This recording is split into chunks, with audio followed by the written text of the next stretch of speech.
Hi friends, welcome to share market in Malayalam. ഇന്നത്തെ വീഡിയോയിൽ risk വളരെ കുറഞ്ഞിട്ടുള്ള മ്യൂച്വൽ ഫണ്ട് ഇൻവെസ്റ്റ്മെൻറ്റ് സ്ട്രാറ്റജിയാണ് ഡിസ്കസ് ചെയ്യാൻ പോകുന്നത്. ഈ സ്ട്രാറ്റജി നമ്മുടെ ക്ലയൻസിന് കൊടുക്കുന്ന സ്ട്രാറ്റജിയാണ്. എല്ലാവരും ഇത് ചെയ്യേണ്ടതില്ല കേട്ടോ. ഇപ്പോൾ കുറച്ച് റിസ്ക് ഒക്കെ എടുക്കാൻ താല്പര്യമുണ്ട് അല്ലെങ്കിൽ കുഴപ്പമില്ല, അങ്ങനെയുള്ള ആൾക്കാർ ഇത് ചെയ്യേണ്ടതില്ല. ഇപ്പം നിങ്ങളോട് തന്നെ ചോദിക്കുക, എല്ലാവർക്കും തന്നെ മ്യൂച്വൽ ഫണ്ട് ഇൻവെസ്റ്റ്മെൻറ്റ് ഉണ്ടാവുമല്ലോ. അപ്പോൾ ആ ഇൻവെസ്റ്റ്മെൻറ്റിൽ സാറ്റിസ്ഫൈഡ് ആണോ, അതിൻ്റെ റിട്ടേണിൽ സാറ്റിസ്ഫൈഡ് ആണോ? മിക്കവരുടെയും ഉത്തരം അല്ല എന്നായിരിക്കും. ഒരു 90% ആളുകളും അതിൽ സാറ്റിസ്ഫൈഡ് അല്ല എന്നായിരിക്കും പറയുന്നത്. പ്രത്യേകിച്ച് ന്യൂ കമേഴ്സ്, അതായത് ഈ കഴിഞ്ഞ 1 വർഷം 2 വർഷമൊക്കെ ആയിട്ട് ഇൻവെസ്റ്റ് ചെയ്തിട്ടുള്ള ആളുകളുടെ റിട്ടേൺ അത്ര നല്ലതായിരിക്കില്ല. പക്ഷേ അത് സ്വാഭാവികമാണ് കേട്ടോ. അവർ വിചാരിക്കുന്നത് എപ്പോഴും ഇങ്ങനെ ആയിരിക്കും എന്നാണ്. പക്ഷേ ഇതിന് മുമ്പ് ഇൻവെസ്റ്റ് ചെയ്തിട്ടുള്ള ആളുകളുടെ പോർട്ട്ഫോളിയോയിൽ ഗ്രോത്ത് അല്പം കുറഞ്ഞിട്ടുണ്ടെങ്കിലും അവർ അത്യാവശ്യം റിട്ടേണിൽ നിൽക്കുന്നതുകൊണ്ട് അവർക്ക് ചിലപ്പോൾ ഭയങ്കരമായിട്ട് അത്രയും ഫീല് വരാനുള്ള സാധ്യതയില്ല. ഇപ്പോൾ എനിക്ക് വരുന്ന മെസ്സേജുകളിൽ മിക്കവരും തന്നെ പുതിയ ഇൻവെസ്റ്റേഴ്സാണ്. എസ്പെഷ്യലി ഈ 2 വർഷത്തിനുള്ളിൽ ഇൻവെസ്റ്റ് ചെയ്ത ആളുകളാണ്. അപ്പോൾ അതിന് മുമ്പ് ഇൻവെസ്റ്റ് ചെയ്തിട്ടുള്ള ആളുകളുണ്ട്, അവർ മെസ്സേജ് അയക്കുന്നില്ല. സോ അവർ പാനിക്കല്ല. എന്നാൽ കഴിഞ്ഞ 10-18 മാസമായിട്ട് നമ്മുടെ മാർക്കറ്റ് റിട്ടേൺ ഒന്നും തരുന്നില്ല. ഇപ്പം നിഫ്റ്റിയുടെയൊക്കെ എടുത്ത് നോക്കിയാൽ 1 വർഷത്തെയൊക്കെ ഡേറ്റ നോക്കിയാൽ അതിൽ റിട്ടേൺ ഉണ്ട് കേട്ടോ. അതെന്താ സംഭവം എന്ന് ചോദിച്ചാൽ, നമ്മുടെ നിഫ്റ്റി കഴിഞ്ഞ മാർച്ചിലാണ് ഷൂട്ടപ്പ് റാലി സ്റ്റാർട്ട് ചെയ്യാൻ തുടങ്ങിയത്. 22,000 താഴെ നിന്നിട്ടാണ് 26,300 വരെ. അത് കഴിഞ്ഞ വർഷം ഈ സംഭവം സംഭവിച്ചിട്ടുണ്ട് കേട്ടോ. ഇതുവരെ ഈ നമ്മുടെ മാർക്കറ്റ് മൂവ് ചെയ്തിട്ടുണ്ടായിരുന്നു. അതായത് കറക്ഷൻ ഇങ്ങനെ വന്നു നിന്നു, എന്നിട്ട് ഇങ്ങനെ പോയി മുകളിലേക്ക് മൂവ് ചെയ്ത് ഇത് ബ്രേക്കൊന്നും ചെയ്തില്ല കേട്ടോ. അപ്പോൾ ഞാനത് വരച്ചപ്പോൾ അത്ര ആയിപ്പോയതാണ്. ആ ഹൈയിൽ പോയി റെസിസ്റ്റൻസ് എടുത്ത് തിരിച്ചു വന്നു. ഇങ്ങനെ കളിക്കാൻ തുടങ്ങിയിട്ട് 18 മാസമായി. സോ ഈ ഭാഗത്ത് ഇൻവെസ്റ്റ് ചെയ്ത ആളുകൾ തീർച്ചയായിട്ടും പ്രോഫിറ്റിലായിരിക്കും, അവർ ഹാപ്പി ആയിരിക്കും. അങ്ങനെ വെച്ച് നോക്കുമ്പോൾ ഇപ്പോൾ 1 വർഷത്തെ ഡേറ്റ എടുത്തു കഴിഞ്ഞിട്ടുണ്ടെങ്കിൽ ഹ്യൂജ് പ്രോഫിറ്റിലായിരിക്കും നമ്മൾ. ഇതിൽ നിന്ന് മനസ്സിലായത് എന്താ? എസ് ഐ പിയുടെ പ്രാധാന്യം. എനിക്ക് മെസ്സേജ് അയക്കുന്ന ഒട്ടുമിക്ക ആൾക്കാരും 1 ടൈം ഇൻവെസ്റ്റ്മെൻറ്റാണ് ചെയ്തിരിക്കുന്നത്. 1 ടൈം ഇൻവെസ്റ്റ്മെൻറ്റ് നല്ലതാണ്. ഈ ഒരു ഭാഗത്താണ് നിങ്ങൾ ഇൻവെസ്റ്റ് ചെയ്യുന്നതെങ്കിൽ 1 ടൈം ഇൻവെസ്റ്റ്മെൻറ്റ് വളരെ നല്ലതാണ്. ഈ ഒരു ഭാഗത്താണ് ഇൻവെസ്റ്റ് ചെയ്യുന്നത് എങ്കിൽ 1 ടൈം ഇൻവെസ്റ്റ്മെൻറ്റ് വളരെ വളരെ മോശമാണ്. അപ്പം മെസ്സേജ് അയക്കുന്ന ആൾക്കാർ നോർമലി ഈ ഒരു ഭാഗത്തായിരിക്കും ഇൻവെസ്റ്റ് ചെയ്തിരിക്കുന്നത്. താഴെയുള്ള ഒരു ലാഭത്തിലായതുകൊണ്ട് അവർ മെസ്സേജ് അയക്കാൻ സാധ്യതയില്ല. സോ നമ്മുടെ ഇൻവെസ്റ്റ്മെൻറ്റ് മെത്തേഡിൽ ടൈമിങ് വളരെ പ്രധാനപ്പെട്ടതാണ്. അപ്പോൾ ഈ ഒരു മാർക്കറ്റ് സൈക്കിള് അറിയില്ലാത്ത ആൾ അവർ ചെയ്യേണ്ട ഇൻവെസ്റ്റ്മെൻറ്റ് മെത്തേഡ് എന്താണ്? ഈ മോളിൽ പോയിട്ട് 1 ടൈം ഇൻവെസ്റ്റ്മെൻറ്റ് ചെയ്യുകയല്ല ചെയ്യേണ്ടത്, മറിച്ച് അവർ ചെയ്യേണ്ടത് SIP ആണ്. ഇപ്പോൾ ഈ ഭാഗത്ത് SIP സ്റ്റാർട്ട് ചെയ്ത ഒരാൾ ഇവിടെ സ്റ്റാർട്ട് ചെയ്തു എന്ന് വിചാരിച്ചോളൂ. അതിങ്ങനെ പോയി പിന്നെ മുകളിലേക്ക് പോയി. അദ്ദേഹം ഇതിൻ്റെ നേരെ ഹൊറിസോണ്ടലായിട്ട് ഇവിടെ എത്തണ്ട, അദ്ദേഹം പ്രോഫിറ്റ് ആകാനായിട്ട്. അതിന് മുമ്പ് അദ്ദേഹം പ്രോഫിറ്റ് ആകും. അപ്പോൾ മാർക്കറ്റ് സൈക്കിളിനെ പറ്റി അറിയില്ല എങ്കിൽ ബെറ്റർ SIP ആണ്. നമ്മുടെ കണ്ടൻറ്റിലേക്ക് കടന്നിട്ടില്ല, ഞാൻ പറഞ്ഞു വന്നപ്പം ഇത് പറഞ്ഞതാണ്. അതായത് നിങ്ങളുടെ ഇൻവെസ്റ്റ്മെൻറ്റ് കാര്യങ്ങൾ നന്നായിട്ട് ചിന്തിക്കുക, എന്നിട്ട് ഇത് ആവശ്യമുണ്ടോ ഇല്ലയോ നോക്കുക. പ്രധാനമായിട്ടും റിട്ടയർമെൻറ്റ് പർപ്പസ് SWP ചെയ്യുന്ന ആളുകൾക്കാണ് ഈ ഒരു ഇൻവെസ്റ്റ്മെൻറ്റ് വളരെ അത്യാവശ്യം. പേഴ്സണലി എനിക്ക് വളരെ ഇഷ്ടമുള്ള ഒരു ഇൻവെസ്റ്റ്മെൻറ്റാണ്. എന്തായാലും നമുക്ക് ആ മെത്തേഡിലേക്ക് കിടക്കാം. നമ്മുടെ കയ്യിൽ ഒരു ക്യാഷ് ഉണ്ട് എന്ന് വിചാരിച്ചു. നമ്മുടെ കയ്യിൽ ഒരു 1 ലക്ഷം രൂപയുണ്ട്. ഞാനിവിടെ ചെറിയ പൈസയുടെ ഉദാഹരണമാണ് എടുക്കുന്നത്. ഇത് 5 lakhs, 10 lakhs, 20, 50 ഇതിനൊക്കെ ചെയ്യാൻ പറ്റും. 1 crore ഇതിനെല്ലാം ചെയ്യാൻ പറ്റും കേട്ടോ. ഈ ചെറിയ ഉദാഹരണം എടുക്കുന്നതെന്ന് ചോദിച്ചാൽ, നമ്മളിപ്പോൾ 5 ലക്ഷമാണ് എടുക്കുന്നതെങ്കിൽ അത് ചിലപ്പോൾ സ്പ്ലിറ്റ് ചെയ്തിട്ട് 2 or 3 ഫണ്ടിലായിരിക്കും ഇടുക. 1 ലക്ഷമാണെങ്കിൽ അങ്ങനെ സ്പ്ലിറ്റ് ചെയ്യേണ്ട ആവശ്യമില്ല, ഇത് ഒരു ഫണ്ടിൽ ഇട്ടാൽ മതി. ഇപ്പോൾ 2 ലക്ഷമാണെങ്കിൽ വേണമെങ്കിൽ 2 ഫണ്ടിലിടാം. ആ സമയത്തെ കാലാവസ്ഥ, മാർക്കറ്റ് സിറ്റുവേഷനൊക്കെ അനുസരിച്ച് ഏത് ഫണ്ടാണ് സെലക്ട് ചെയ്തിട്ട് ഇടാൻ പറ്റും. അപ്പോൾ ഈ 1 lakh കൊണ്ട് ഇദ്ദേഹം ഭയങ്കരമായിട്ട് റിസ്ക് എടുക്കാൻ താല്പര്യമില്ലാത്ത ഒരാളാണ്. ഒരു സ്റ്റേബിളായിട്ടുള്ള ഗ്രോത്ത് ആഗ്രഹിക്കുന്നുണ്ട്. അങ്ങനെയുള്ള ആൾ എന്ത് ചെയ്യണം നോക്കാം. ഇപ്പോൾ സാധാരണക്കാരനാണെങ്കിൽ ഈ 1 ലക്ഷം ഏതെങ്കിലും 1-2 ഫണ്ടിലേക്ക് കൊണ്ടുപോയിടും, ലംസമായിട്ടിടും, കഴിഞ്ഞു. പക്ഷേ ഈ മെത്തേഡിൽ നമ്മൾ ആദ്യം നന്നായിട്ട് പെർഫോം ചെയ്യുന്ന, അല്ലെങ്കിൽ ഫ്യൂച്ചറിലും പെർഫോം ചെയ്യാൻ സാധ്യതയുള്ള ഒരു മ്യൂച്വൽ ഫണ്ട് കണ്ടെത്തണം. ഈ മ്യൂച്വൽ ഫണ്ട് ഡൈവേഴ്സിഫൈഡ് ആയിരിക്കണം. എസ്പെഷ്യലി ആ ഒരു മ്യൂച്വൽ ഫണ്ട് ഹൈബ്രിഡ് ആകുന്നതാണ് നല്ലത്. ഇപ്പോൾ ഈ ഹൈബ്രിഡിന് 2 ഉദാഹരണങ്ങൾ ഞാൻ പറയാം. ഒന്ന് ICICI പ്രുഡൻഷ്യലിൻ്റെ equity and debt mutual fund. രണ്ടാമത്തേത് ICICI പ്രുഡൻഷ്യലിൻ്റെ മൾട്ടി അസറ്റ് അലോക്കേഷൻ ഫണ്ട്. ആദ്യത്തേത് ഇക്വിറ്റി ആൻഡ് ഡെപ്റ്റ് ആണെങ്കിൽ രണ്ടാമത്തേത് മാഫാണ്. അതായത് അതിൽ സ്വർണവും വെള്ളിയുടെയും കൂടെ ഇൻവെസ്റ്റ്മെൻ്റ് ഉണ്ടാവും. ആദ്യത്തേലാകുമ്പോൾ ഇക്വിറ്റിയും ഡെറ്റും ആയിരിക്കും ഉണ്ടാകുക. രണ്ടും ICICI Prudentialലുണ്ട്. രണ്ടും നല്ല ഫണ്ടാണ്, നല്ല പെർഫോമൻസ് കാഴ്ചവെച്ചിട്ടുള്ള ഫണ്ടാണ്. ഞാൻ അതിൻ്റെ ഫയൽ കൂടി നിങ്ങളെ കാട്ടാം കേട്ടോ, എന്നാലാണ് എല്ലാവർക്കും എന്തൊക്കെയാണ് ഇതിൽ ഇൻവെസ്റ്റ് ചെയ്യുന്നതെന്ന് അറിയത്തില്ലല്ലോ. അപ്പോൾ ഫയലും കൂടെ കാണിച്ചു കഴിഞ്ഞിട്ടുണ്ടെങ്കിൽ വ്യക്തമായിട്ടൊരു പിക്ചർ കിട്ടും. ആദ്യം നമുക്ക് ICICI Prudentialലെ മൾട്ടി അസറ്റ് അലോക്കേഷൻ ഫണ്ട് അത് ഏതാണെന്ന് നോക്കാം. ഹൈബ്രിഡ് ഫണ്ടാണ്, 100% ഹൈബ്രിഡ് ഫണ്ട് നമുക്കിവിടെ കാണാൻ പറ്റും. ഇപ്പോൾ നമ്മൾ കാണുന്നത് അത് ഹൈബ്രിഡിൽ എവിടെയൊക്കെയാണ് ഇൻവെസ്റ്റ് ചെയ്തേക്കുന്നത്, അതുപോലെ തന്നെ manager wise holding, AMC wise holding, ആ സംഭവങ്ങളൊക്കെയാണ്. ഇനി നമ്മൾ കാണുന്നത് ഇക്വിറ്റിയുടെ ടോപ്പ് അലോക്കേഷനാണ്, ടോപ്പ് 20 ഹോൾഡിംഗ്. ഇപ്പോൾ ICICI ബാങ്ക് ഉണ്ട്, HDFC ബാങ്ക് ഉണ്ട്, ആക്സിസ് ബാങ്ക് ഉണ്ട്, ITC, Reliance, Infosys, InterGlobe, Bajaj Finserv, Maruti, TCS, Larsen and Toubro, SBI cards and payments, NTPC, Avenue super market കേട്ടോ, Kotak Mahindra bank, Sun Pharma, Bajaj auto, IndusInd bank, Tata Motors, Hindustan Unilever. ഇപ്പോൾ ഹിന്ദുസ്ഥാൻ യൂണിലിവറിലേക്ക് വരുമ്പോൾ 1% അടുത്താണ് അതിൻ്റെ ഹോൾഡിംഗ് എന്ന് കാണാം. മുകളിൽ നിന്ന് താഴേക്ക് വരുമ്പോൾ ഹോൾഡിംഗ് കുറഞ്ഞിരിക്കുന്നത് കാണാൻ പറ്റും. അതേപോലെ തന്നെ ഇവിടെ ലാർജ് ക്യാപ്പിൽ 69.4% അലോക്കേഷനുണ്ട്, ഈ വലിയ പോർഷൻ അതാണ്. അതുപോലെ മിഡ് ക്യാപ്പിൽ 20% അലോക്കേഷനും സ്മോൾ ക്യാപ്പിൽ 11.4% അലോക്കേഷനുമാണുള്ളത്. ഈ റെഡ് കളറിൽ കാണുന്ന സ്മോൾ ക്യാപ്പാണ്. അപ്പോൾ ഇത് വെച്ച് നോക്കിയാൽ ഇപ്പോൾ ഏറ്റവും കൂടുതൽ നന്നായിട്ട് പെർഫോം ചെയ്യുന്നത് ഏത് മാർക്കറ്റ് ക്യാപ്പിലുള്ള ഫണ്ടുകളാണ്? തീർച്ചയായിട്ടും ലാർജ് ക്യാപ്പാണല്ലേ, പിന്നീട് മിഡ് ക്യാപ്പ്, പിന്നീട് സ്മോൾ ക്യാപ്പ്. അപ്പോൾ അതേ രീതിയിൽ തന്നെയാണ് അതിൻ്റെ അലോക്കേഷൻ വളരെ പെർഫെക്റ്റ് ആയിട്ട് വന്നിരിക്കുന്നത്. ഇനി ടോപ്പ് 10 സെക്ടേഴ്സ് നോക്കിക്കഴിഞ്ഞിട്ട് ബാങ്കിങ് ആണ് ഏറ്റവും കൂടുതലുള്ളത്, 15.76%. ഓട്ടോമൊബൈൽ 9%. ഈ ഓട്ടോമൊബൈൽ ശ്രദ്ധിച്ചോ, ഇപ്പം നന്നായിട്ട് പെർഫോം ചെയ്യുന്ന ഒരു സെക്ടറാണ് ഓട്ടോമൊബൈൽ സെക്ടർ. അപ്പോൾ അതിൻ്റെ ETF എല്ലാം എടുത്തു കഴിഞ്ഞിട്ടുണ്ടെങ്കിൽ നമുക്കറിയാൻ പറ്റും, മാർക്കറ്റ് താഴേക്കാണെങ്കിലും ആ സെക്ടർ താഴേക്കല്ല. ബാങ്ക് പെർഫോം ചെയ്യുന്നുണ്ടായിരുന്നു, ഇപ്പോൾ മാർക്കറ്റ് താഴേക്ക് പോയപ്പം ബാങ്കിങ് ഈ കഴിഞ്ഞ ദിവസമൊക്കെ അത്യാവശ്യം താഴേക്ക് പോയിട്ടുണ്ട്. എനിവേ, ഒരു രാജ്യത്തിൻ്റെ നട്ടെല്ല് എന്ന് പറയുന്നത് ബാങ്കിങ് സിസ്റ്റമാണ്. സോ അത് മസ്റ്റാണ്, ഫിനാൻസ് ആൻഡ് ബാങ്കിങ്. ഈ സംഭവമാണ് സ്റ്റോക്ക് മാർക്കറ്റിലും അല്ലെങ്കിൽ മ്യൂച്വൽ ഫണ്ടിലൊക്കെ മിക്കവാറും കൂടുതൽ ഇൻവെസ്റ്റ്മെൻറ്റിലുള്ളത്. തകരാൻ സാധ്യതയില്ലാത്ത, ബാങ്ക് തകർന്നു എന്ന് പറഞ്ഞാൽ രാജ്യം തകർന്ന പോലെയാണ്, അതിൻ്റെ എക്കണോമി തകർന്ന പോലെയാണ്. സോ ഗവൺമെൻറ്റിൻ്റെ ഒരു പ്രൊട്ടക്ഷനും കാര്യങ്ങളും അവിടെ ഉണ്ടാവും. ഓക്കെ, അതാണ് ബാങ്ക്. പിന്നെ ഓട്ടോമൊബൈൽ, ഫിനാൻസ്, നമ്മൾ പറഞ്ഞ പോലെ തന്നെ ഫിനാൻസ് ഉണ്ട്, IT ഉണ്ട്. IT ഇപ്പോൾ തകർന്ന് കൂപ്പ് കുത്തിയത് നമ്മൾ കണ്ടു, IT സെക്ടർ. പക്ഷേ IT അവിടെ കൺസോളിഡേറ്റ് ചെയ്തു, നല്ല രീതിയിൽ താഴ്ന്നിട്ട് പിന്നെ അവിടെ നിൽക്കുകയാണ്. പിന്നെ FMCG, ഇതൊരു എവർഗ്രീൻ സെക്ടറായിട്ടാണ് പറയുന്നത് FMCG, fast moving consumer goods. അപ്പോൾ കുറേ നാൾ വലിയ പെർഫോമൻസ് ഒന്നും ഇല്ലായിരുന്നു, ഇപ്പം അനങ്ങി വരുന്നുണ്ട്. പിന്നെ ക്രൂഡ്, ഓഫ് കോഴ്സ് ഈ ക്രൂഡ് നമുക്ക് അങ്ങനെ അധികം സെപ്പറേറ്റ് നമുക്ക് ഇന്ത്യൻ മാർക്കറ്റൊന്നും പ്ലേ ചെയ്യാനായിട്ട് പറ്റില്ല. പിന്നെ കമ്മോഡിറ്റിയിൽ അത് ട്രേഡായിട്ടാണ് ചെയ്യാൻ പറ്റുള്ളൂ, നമുക്കൊരു ലോങ് ടൈമിലേക്ക് മേടിച്ച് വെക്കാനൊന്നും പറ്റില്ല. ഈ മ്യൂച്വൽ ഫണ്ട് മേടിച്ച് വെച്ചാൽ നമുക്ക് ലോങ് ടൈമിലേക്കും പറ്റും. അവിടെ ക്രൂഡുണ്ട്, ക്രൂഡിൻ്റെ വില കയറുന്ന നമ്മൾ കാണുന്നുണ്ട്. പിന്നെ റീറ്റെയിലിംഗ് ഉണ്ട്, ഹെൽത്ത് കെയർ ഉണ്ട്. ഹെൽത്ത് കെയർ ഓഫ് കോഴ്സ് ഉറപ്പായിട്ടും വേണ്ടതാണ്.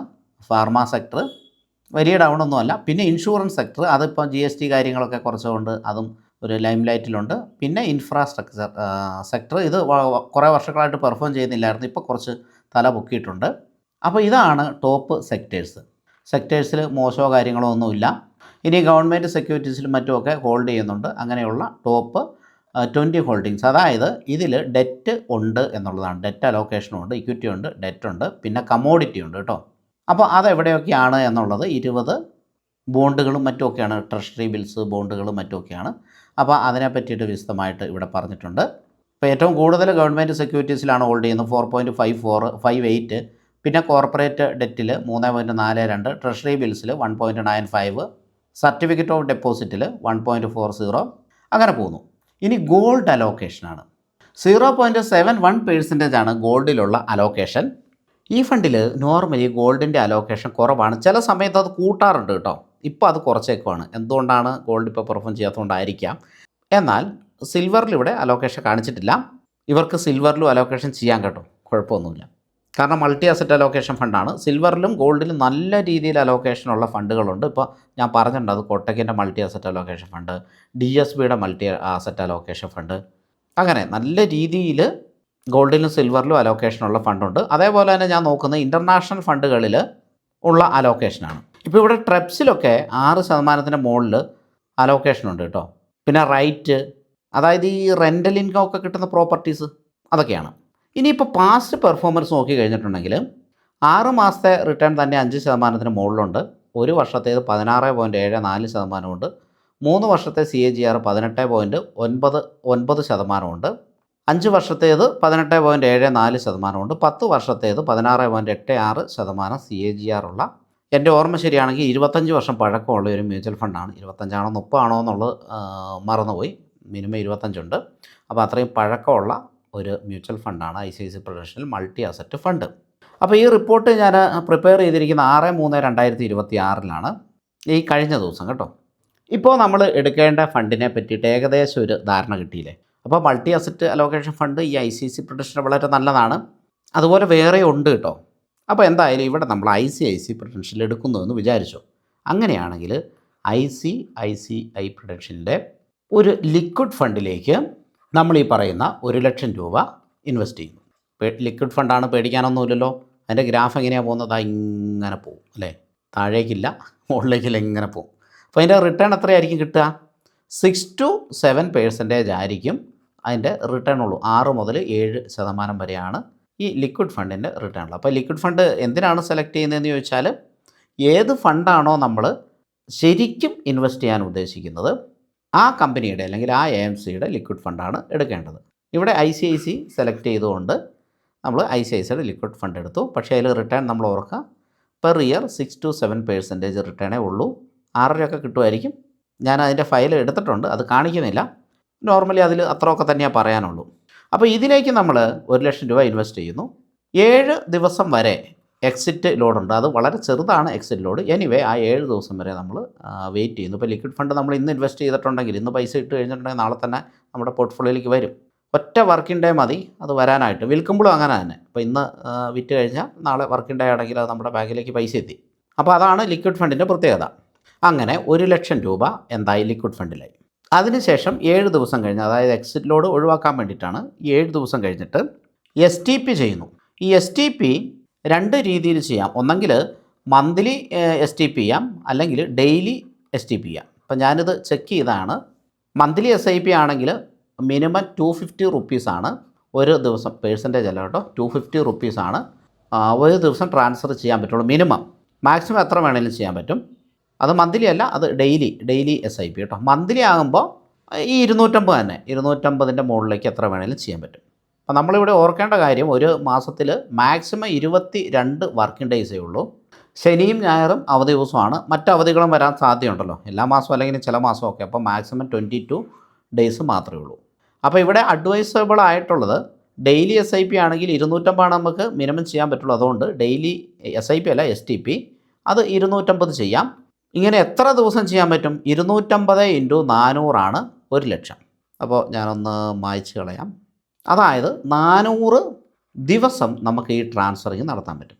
ആക്ച്വലി ഈ 400 ദിവസം ഉള്ളത് എത്ര വർഷമാണ്? ശരിക്കും ഒരു മാസത്തിൽ 22 ദിവസമേ ഉള്ളൂ അല്ലേ. 400-ൽ 18 22 ദിവസമുണ്ട്. അതായത് 18 മാസം.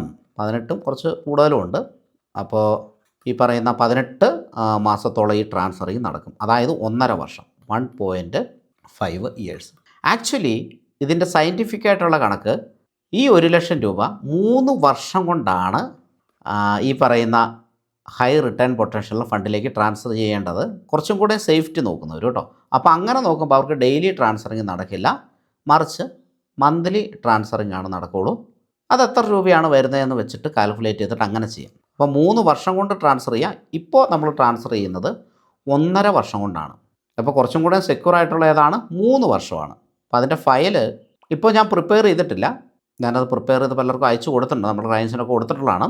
അത് ഹോൾഡ് ചെയ്യുമ്പോൾ നമുക്ക് കിട്ടുന്ന റിട്ടേൺ, അത് 5 വർഷം ഹോൾഡ് ചെയ്താൽ കിട്ടുന്നത്, 10 വർഷം ഹോൾഡ് ചെയ്താൽ കിട്ടുന്നത്, 15 വർഷം ഹോൾഡ് ചെയ്താൽ കിട്ടുന്നത്, അങ്ങനത്തെയൊക്കെ സംഭവമുണ്ട്. ഞാൻ ആ മെത്തേഡ് മാത്രമാണ് പറയുന്നത്.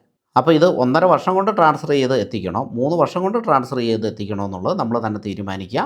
അത് നമ്മുടെ റിസ്ക് പ്രൊഫൈൽ അനുസരിച്ചിട്ടായിരിക്കും എത്ര നാൾ കൊണ്ട് ട്രാൻസ്ഫർ ചെയ്ത് എത്തിക്കണമെന്ന് നമ്മൾ തീരുമാനിക്കുക. അതായത് ഇപ്പോഴത്തെ മാർക്കറ്റിൽ ഭയങ്കരമായിട്ട് എന്താണ്, ഹൈയും ലോയും ഒക്കെ പോകുന്നുണ്ടല്ലേ. ഡെയിലി തന്നെ നല്ല മൂവ്മെൻ്റ് ഉണ്ട്. അതുകൊണ്ടാണ് ഡെയിലി SIP പറഞ്ഞത്. ശരിക്കും പറഞ്ഞാൽ അത് ഡെയിലി STP ആണ്. SIP പോലെ തന്നെ, അതായത് 1 ലക്ഷം രൂപ ഉള്ള ഫണ്ടിൽ നിന്ന് 250 രൂപ വെച്ച് എല്ലാ ദിവസവും മറ്റൊരു ഫണ്ടിലേക്ക് ട്രാൻസ്ഫർ ചെയ്യുന്നു. എസ്പെഷ്യലി ഹൈ റിസ്ക് ഉള്ള ഫണ്ടിലേക്ക് ട്രാൻസ്ഫർ ചെയ്യുന്നു. അതായത് ലോ റിസ്ക് ഉള്ള ഫണ്ടിൽ നിന്ന് ഹൈ റിസ്ക് ഉള്ള ഫണ്ടിലേക്ക് വളരെ സിസ്റ്റമാറ്റിക്കായിട്ട് ട്രാൻസ്ഫർ ചെയ്യുന്നു. ഡെയിലി ബേസിലോ മന്ത്ലി ബേസിലോ ട്രാൻസ്ഫർ ചെയ്യുന്നു. കഴിഞ്ഞില്ല. ഇപ്പം ഇദ്ദേഹം ഒരു റിട്ടയേർഡ് പേഴ്സണാണ്, അല്ലെങ്കിൽ വളരെ ഏജ് ഉള്ള പേഴ്സൺ ആണെങ്കിൽ ഈ 1.5 വർഷം കൊണ്ട് ഈ ട്രാൻസ്ഫറിങ് പൂർത്തിയാകും അല്ലേ, അല്ലെങ്കിൽ 3 വർഷം കൊണ്ട് പൂർത്തിയാകും അല്ലേ. ഈ 3 വർഷം ആകുമ്പോൾ ആക്ച്വലി എന്താണ് സംഭവിക്കുക? നമ്മുടെ ലിക്വിഡ് ഫണ്ടിൽ നിന്ന്, അതായത് ലോ റിസ്ക് ഉള്ള ഫണ്ട് കംപ്ലീറ്റ് ആയിട്ടും ഹൈ റിസ്ക് ഉള്ള ഫണ്ടിലേക്ക് വന്നു. ഇതൊരു റിസ്ക് അല്ലേ? ഇതൊരു റിസ്ക്കാണ്. അതൊരു പക്ഷേ 3 വർഷം കൊണ്ടാവാം, അല്ലെങ്കിൽ 1.5 ഇയേഴ്സ് കൊണ്ടാകാം. ഇനി ഇതിൻ്റെ റിവേഴ്സ് പ്രോസസ്സ് ചെയ്യുന്നത് നന്നായിരിക്കും. അതായത് ഇവിടെ ഇപ്പോൾ ഒരു ലാഭം ഉണ്ടാവുമല്ലോ. ഇപ്പം മാർക്കറ്റ് മുകളിലേക്ക് പോകുന്ന ഒരു സിറ്റുവേഷൻ ആണെങ്കിൽ ഇവിടെ അദ്ദേഹത്തിൻ്റെ ഒരു ലാഭം ഉണ്ടാവും. ഈ ലാഭം കിട്ടാൻ വേണ്ടിയിട്ടാണ് നമ്മൾ ഇങ്ങനെ ട്രാൻസ്ഫർ ചെയ്യുന്നത് കേട്ടോ. ഇപ്പോൾ 1,00,000 രൂപ ഒറ്റയടിക്ക് ഒരു ഫണ്ടിലേക്ക് ഇട്ട് അതിൽ പെട്ട് കിടക്കുന്നവരാണ് എനിക്ക് മെസ്സേജ് അയക്കുന്ന അവരിൽ കൂടുതലും. അപ്പോൾ അവർക്ക് വേണ്ടിയിട്ടുള്ള മെത്തേഡാണ് പറയുന്നത്. നമ്മൾ ഗ്രീഡി അല്പം കുറച്ചാൽ മതി, ഒരു പ്രശ്നവുമില്ല. ഈ ഗ്രീഡിയാണ് പ്രശ്നം. യുദ്ധം ഇനിയും ഉണ്ടാവും, കോവിഡ് പോലെയുള്ള മഹാമാരി ഇനിയും വരാം, ലോകത്ത് റിസഷൻ ഒന്നും തുടച്ചു നിൽക്കാൻ പറ്റില്ല. ഇങ്ങനെയുള്ള അൺസർട്ടനിറ്റീസ് ലോകത്ത് ഉണ്ടാകും എന്നുള്ളത് ഉറപ്പാണ്. അപ്പോൾ അതിലെ അതിജീവിച്ച് നല്ല റിട്ടേൺ നേടിയെടുക്കുക, ഇൻഫ്ലേഷനെ ബീറ്റ് ചെയ്ത് റിട്ടേൺ ഉണ്ടാക്കുക, ഇതൊക്കെയാണ് നമ്മുടെ ലക്ഷ്യം. അപ്പോൾ അത് വളരെ ഫാസ്റ്റായിട്ട് എത്തിക്കാൻ വേണ്ടിയിട്ട് അതാണ് അബദ്ധത്തിൽ പറ്റുന്നത്. കാരണം ഗ്രീഡിയുള്ള ആൾക്കാരാണ് ലോകത്ത് ഏറ്റവും കൂടുതൽ. 80 to 90% എൻ്റെ കണക്കിൽ കേട്ടോ ഗ്രീഡിയുള്ള ആളുകളാണ്. അതുതന്നെയാണ് അവരെ കുഴിയിൽ ചാടിക്കുന്നത്. അപ്പോൾ അത് ഒഴിവാക്കാനായിട്ടാണ് ഈ ഒരു മെത്തേഡ് നമ്മൾ യൂസ് ചെയ്യുന്നത്. ഇനി ഇതിൻ്റെ റിവേഴ്സ് പ്രോസസ്സ്.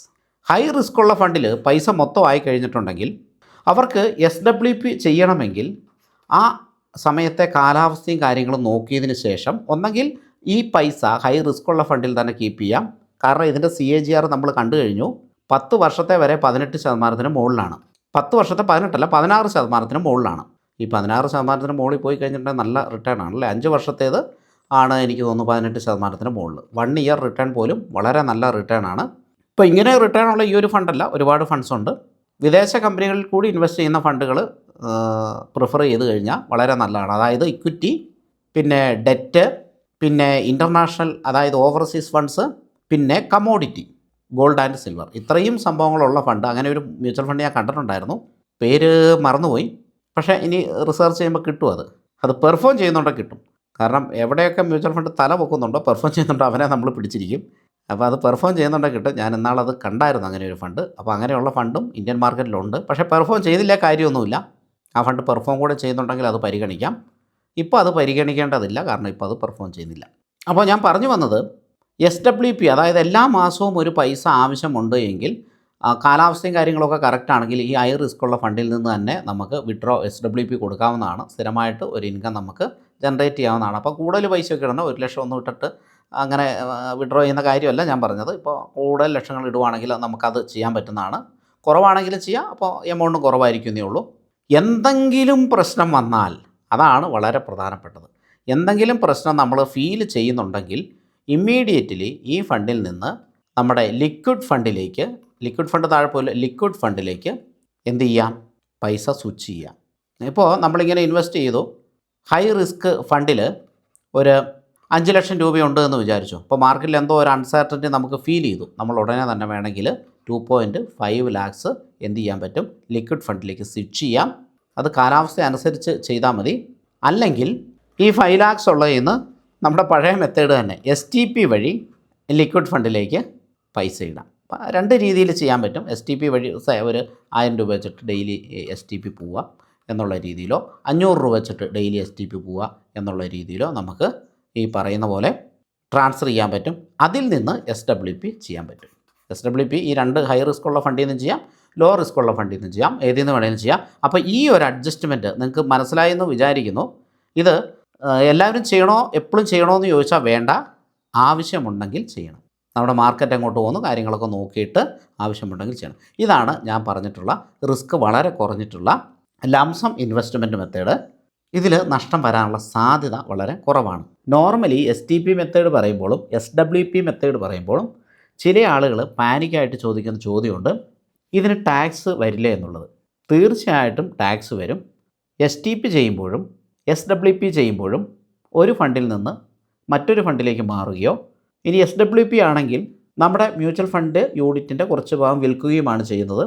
ഇത് 2 ചെയ്താലും നമുക്ക് അവിടെ കിട്ടുന്ന ക്യാപിറ്റൽ ഗെയിനിന്, അതായത് ലാഭത്തിന് ടാക്സ് കൊടുക്കേണ്ടതുണ്ട്.